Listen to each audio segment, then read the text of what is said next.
चलिए यहाँ पर देखेंगे, थोड़ा सा समझ लेंगे, ठीक है, स्टेप बाय स्टेप। तो अभी तक आप लोग क्या क्या सीख लिए हैं?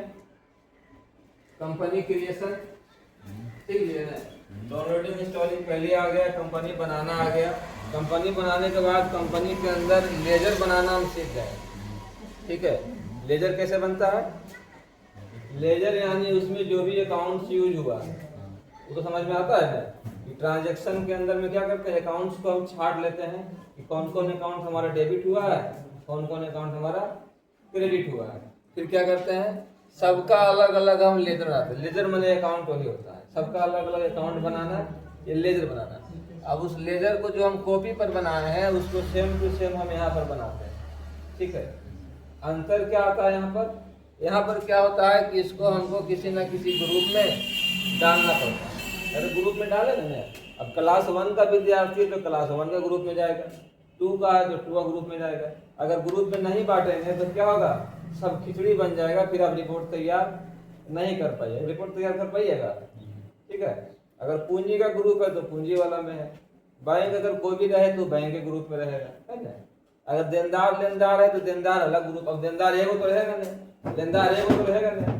और अगर हमसे कोई पूछेगा कि पूरा देनदारी कितना है, पूरा लेनदारी कितना है, अगर उसको हम अलग अलग ग्रुप में बांट देंगे ना, हमारा देनदार 10 पार्टी है तो 10 पार्टी कहाँ आ गया, 10 पार्टी सन्डी डेबिटर ग्रुप में डाल दिए, है ना। हमारा लेनदार 20 पार्टी, हमारा 20 पार्टी से हम मान लिए उधारी चलता है, ठीक है, तो 20 पार्टी हमारा लेनदार हुआ, उसको कहाँ डाल दिए, उसको सन्डी क्रेडिटर में डाल दिए। तो रिपोर्ट जब कोई मांगेगा अगला आदमी की बताओ सब मिला करके कितना हमारा जो है पैसा किसी को देना है, तो सब पार्टी एक ग्रुप में रहेगा तो ना पैसा सब इकट्ठा होकर बताएगा, है ना।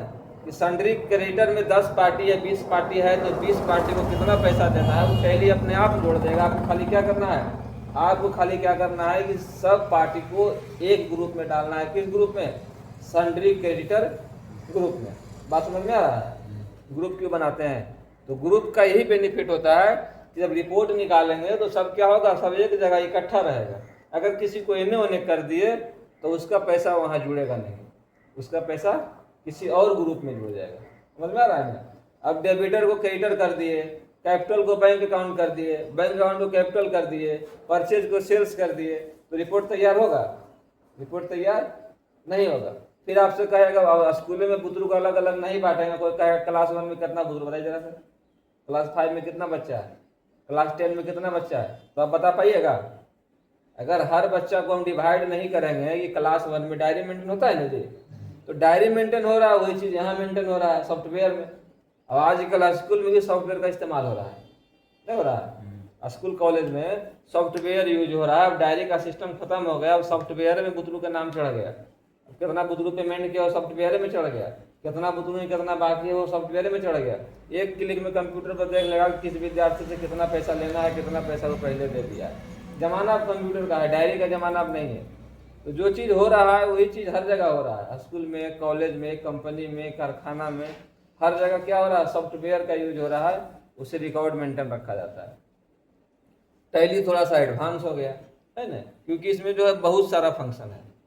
वो तो सॉफ्टवेयर हो गया, स्कूल में बच्चा का रिकॉर्ड रखना है तो छोटा सॉफ्टवेयर हो गया, है ना, ज़्यादा उसमें बड़ा एक्सेल नहीं होता, उसका अलग अलग सॉफ्टवेयर होता है, ठीक है, तो उसका रिकॉर्ड रखा जाता है। लेकिन यहाँ पर जो है आपका टैली इस्तेमाल होता है, ये बड़ा लेवल पर इस्तेमाल होता है ना, क्योंकि इसमें बहुत सारा चीज़ का आप देख रहे हैं कि अकाउंट्स मास्टर आपका है, इसमें हम देख रहे हैं कि बनाते हैं लेजर।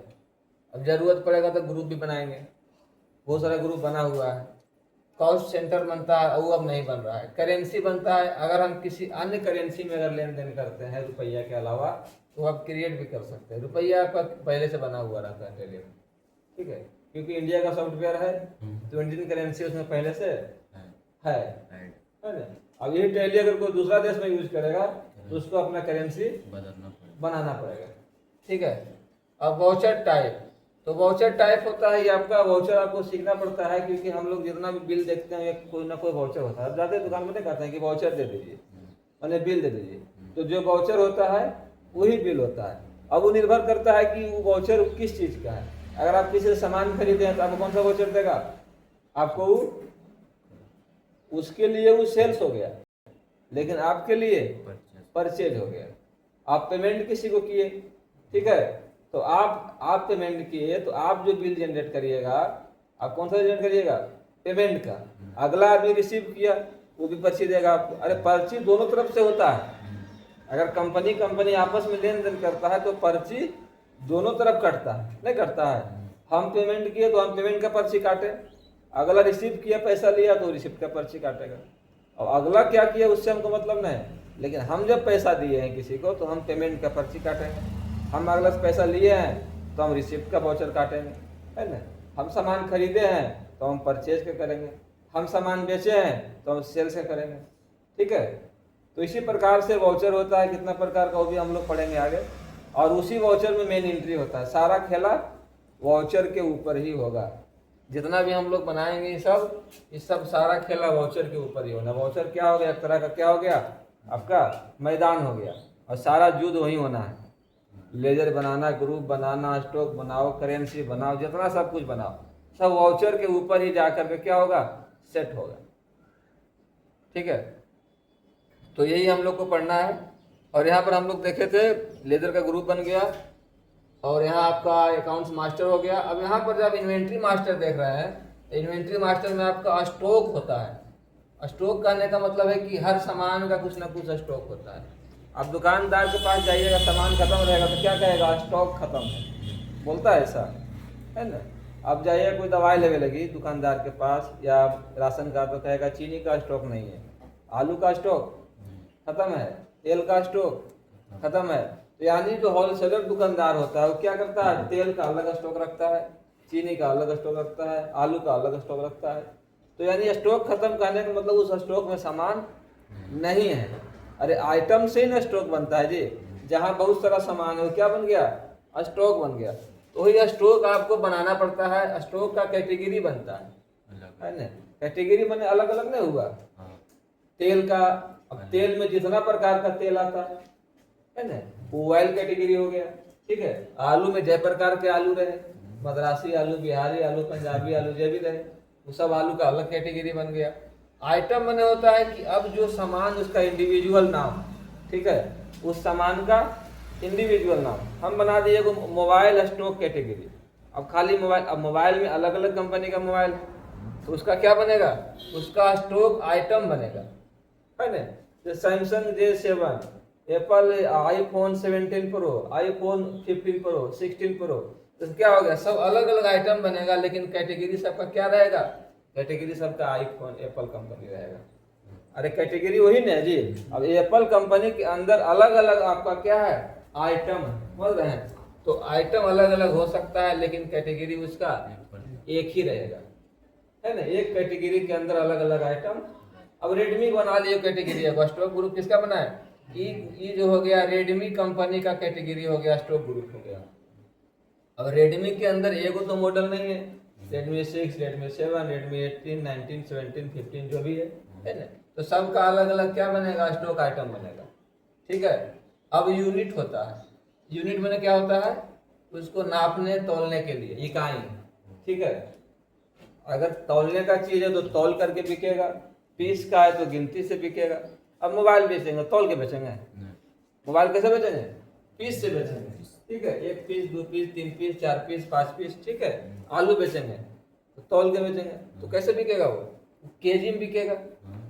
तो उसका यूनिट क्या बनेगा, आलू। अगर आलू का हमारा बिजनेस है तो हम क्या बनाएंगे, केजी बनाएंगे यूनिट, ठीक है। अगर मोबाइल बेचना है तो क्या बनाएंगे, पीस का बनाएंगे यूनिट, ठीक है। अब कपड़ा का दुकान है तो क्या बनाएंगे, मीटर का बनाएंगे, हम कपड़ा बेचेंगे मीटर। हमारा दूध का बिजनेस है, तेल का बिजनेस, क्या बनाएंगे, लीटर का बनाएंगे यूनिट, ठीक है।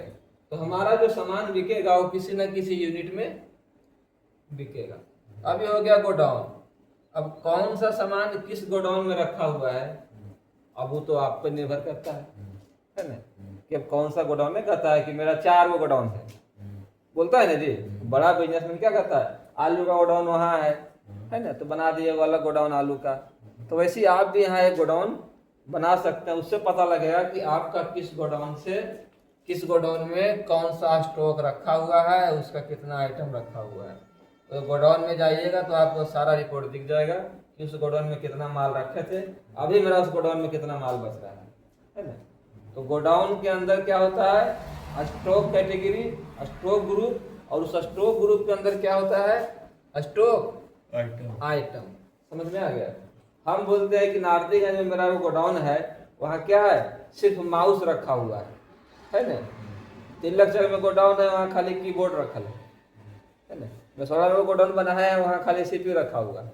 बात समझ रहे हैं। तो उससे क्या होता है कि पता चलता है कि इस गोडाउन में कितना माल मेरा था, अब बिकने के बाद अभी उस गोडाउन में कितना माल हमारा बच रहा है।